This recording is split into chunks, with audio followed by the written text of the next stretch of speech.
कभी कभी जीवन में जब हर रास्ता बंद हो जाता है, तब श्रद्धा और भक्ति का एक दीपक अंधकार को चीरते हुए हमें प्रकाश की ओर ले जाता है। एकादशी और वट सावित्री, ये दोनों व्रत ऐसे ही दिव्य दीप हैं जो न केवल पापों को हरते हैं, बल्कि मोक्ष, सुख और संतुलित जीवन की राह भी दिखाते हैं। क्या सच में व्रत और पूजा जीवन की दिशा बदल सकते हैं? अगर वे श्रद्धा और नियम से किए जाएं, तो भगवान स्वयं भी अपने भक्तों के जीवन में उतर आते हैं। यह कहानी सिर्फ भक्ति की नहीं, आत्मबल और सच्चे प्रेम की भी है। बहुत समय पहले की बात है। एक नगर में देवराज नामक ब्राह्मण अपनी पत्नी के साथ निवास करता था। वे निर्धन थे, किंतु उनके जीवन का आधार था धर्म और भक्ति। पत्नी विशेष रूप से धार्मिक थी। वह हर माह की दोनों एकादशियों और वट सावित्री व्रत का कठोरता से पालन करती थी।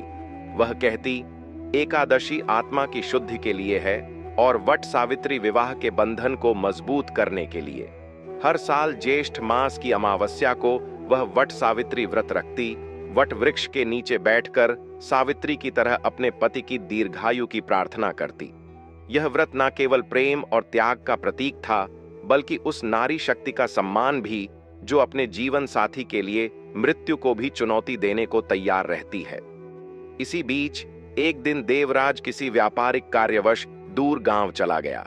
वहां वह सांसारिक आकर्षणों में उलझ गया और महीनों तक घर नहीं लौटा। उसकी पत्नी फिर भी डिग्गी नहीं। एकादशी हो या वट सावित्री, वह हर व्रत उतनी ही श्रद्धा और नियम से करती रही। निर्जला एकादशी का दिन आया। वह सबसे कठिन उपवास, जिसमें एक बूंद जल तक ग्रहण नहीं किया जाता। उसने पूरी आस्था से यह व्रत किया।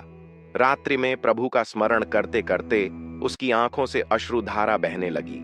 उसी क्षण भगवान विष्णु प्रकट हुए और बोले, हे देवी, तुम्हारी भक्ति और त्याग से मैं प्रसन्न हूं। तुम्हारे व्रतों की शक्ति ने तुम्हारे पति की आत्मा को झकझोर दिया है। वास्तव में उसी रात देवराज को आत्मबोध हुआ।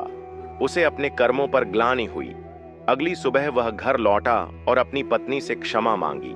उसने कहा, तुम्हारे व्रत और प्रेम ने मुझे अंधकार से प्रकाश की ओर खींच लाया है। अब वह भी पूरी निष्ठा से धर्म और भक्ति के पथ पर चल पड़ा। एकादशी शरीर को संयमित करती है, मन को शुद्ध करती है और आत्मा को परमात्मा के निकट लाती है। निर्जला एकादशी व्रतों में सबसे कठिन परंतु सबसे प्रभावशाली।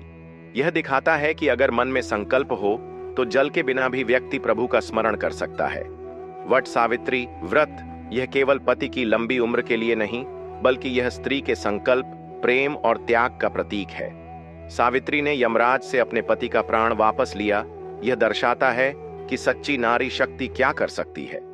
इन व्रतों में सिर्फ धार्मिक विधियां नहीं, बल्कि व्यावहारिक जीवन मूल्य भी छिपे हैं।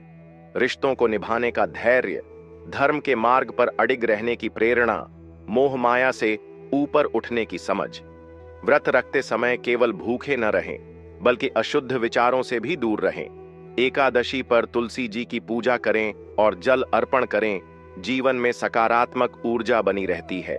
वट सावित्री के दिन बरगद के वृक्ष को कच्चा दूध चढ़ाएं और 7 परिक्रमाएं करें। यह वैवाहिक जीवन को शुभ बनाए रखता है। संध्या के समय दीपक जलाकर विष्णु सहस्त्र नाम का पाठ करें। मन शांत रहता है। दूसरों के दोष न देखें। व्रत केवल शरीर का नहीं, दृष्टिकोण का भी होता है।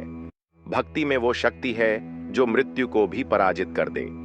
एकादशी और वट सावित्री जैसे व्रत नारी की श्रद्धा, प्रेम और आत्मबल का प्रतीक हैं, जो केवल पति पत्नी नहीं, पूरे परिवार की रक्षा करते हैं। तो इस बार व्रत केवल नियम से नहीं, प्रेम से करें और संकल्प लें कि जैसे सावित्री ने अपने प्रेम को अमर कर दिया, वैसे ही हम भी अपने जीवन को धर्म, प्रेम और विश्वास से संवारेंगे।